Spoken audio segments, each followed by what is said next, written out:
Hello everyone, welcome to Kaushalam. आज का हमारा टॉपिक है how to pay TDS online. तो देखिए, एक सिंपल सी इसकी प्रोसेस है। तो देखते हैं किस तरह टीडीएस का पेमेंट होगा। तो सबसे पहले स्टेप है, आपको जाना है एनएसडीएल वेबसाइट पर ई पेमेंट ऑफ टैक्सेस के लिए। एनएसडीएल वेबसाइट पर जब आप जाएंगे, ई पेमेंट ऑफ टैक्स सेलेक्ट करेंगे, online payment of tax option भी आपको मिल सकता है, वहां पर सेलेक्ट करेंगे। इसके बाद जाएंगे आप सेलेक्ट चालान में, आपको वहां चालान सेलेक्ट करना है। चालान नंबर 281, ये चालान है for the payment of TDS TCS by company और नॉन कंपनी डिडक्टी। चालान सेलेक्ट करने के बाद स्टेप 3 में आप आएंगे और वहां पर आपको बाकी की इंफॉर्मेशन सेलेक्ट करनी है। लाइक आपको सबसे पहले सेलेक्ट करना है टैक्स एप्लीकेबल, मींस आपने जो टीडीएस डिडक्ट किया है वो एक कंपनी डिडक्टी है या नॉन कंपनी डिडक्टी है। इसके बाद आपको सेलेक्ट करना है टाइप ऑफ पेमेंट। आप टीडीएस का अगर नॉर्मली पेमेंट कर रहे हैं, रेगुलर पेमेंट कर रहे हैं, तो आप सेलेक्ट करेंगे TDS TCS payment, TDS TCS payable by tax payer. और अगर आप किसी स्क्रूटनी या नोटिस के जवाब में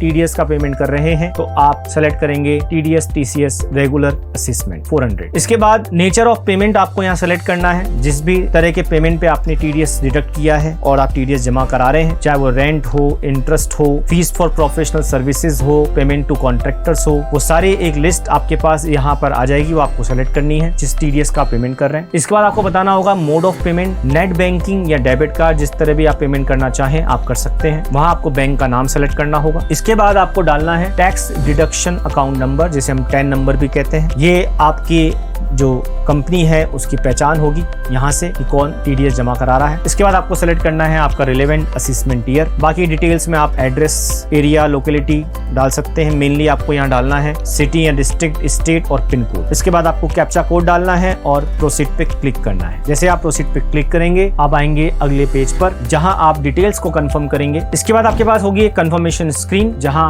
आपको कंफर्म करना है डिस्प्लेड आपका जो नेम है according to your TAN number. इसके बाद आपने जो डेटा एंटर किया था वो सब कुछ, ताकि अब आप आगे पेमेंट के लिए प्रोसीड कर पाए। तो अगली स्टेप में पहुंचने के लिए पहले आपको आपकी डिटेल कंफर्म करनी होगी। डेटा जो आपने कंफर्म किया है, कंफर्म करने के बाद आपसे कहा जाएगा आगे पेमेंट के लिए बढ़ने के लिए। पेमेंट पेज पर आने के बाद आपको वहां पर आपके नेट बैंकिंग या डेबिट कार्ड डिटेल जो भी आपने यूज किया है, यूजर आईडी, पासवर्ड, वो आपको डालना होगा। और उसके बाद जब आप सक्सेसफुल पेमेंट कर देंगे तो एक चालान जिसमें आपका CIN number, payment detail, bank का नाम, सारी चीजें उसमें आपके पास होंगी। पेमेंट करने के बाद आपके पास एक चालान जनरेट होगा जिसमें सारी डिटेल होंगी, कितना टैक्स आपने पे किया है, उसके बाद उसका BSR code number, tender date, challan serial number, name of the company, TAN number, ये सारी डिटेल आपके पास वहां पर होंगी। और इसके बाद अगला काम होगा जहां आप टीडीएस की रिटर्न फाइल करेंगे। अब बात करते हैं due date for TDS online payment. Normally जो टीडीएस पेमेंट करने की डेट है वो है अगले महीने की 7 तारीख, मीन्स फॉलोइंग मंथ की 7 तक आपको वो टीडीएस पेमेंट करना है। जैसे अगर आप टीडीएस पे कर रहे हैं अप्रैल मंथ का, तो अप्रैल का टीडीएस आपको 7 मई तक पे करना है। यही सिस्टम चलता रहेगा।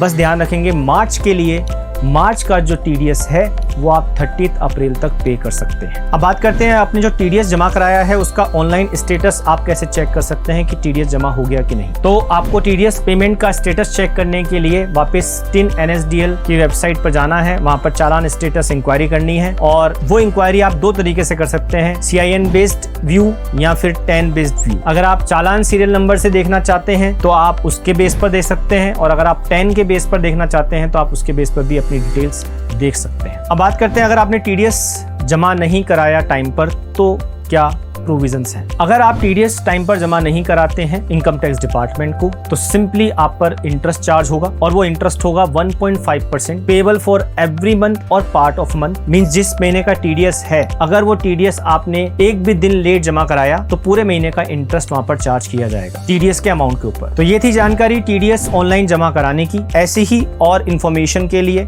जानकारी के लिए जो income tax, GST, accounts and finance से रिलेटेड है, आप ज्वाइन कर सकते हैं कौशलम के डिफरेंट स्किल बेस्ड कोर्सेज। और आप जुड़े रहिए कौशलम के साथ। Enjoy the learning. Thank you.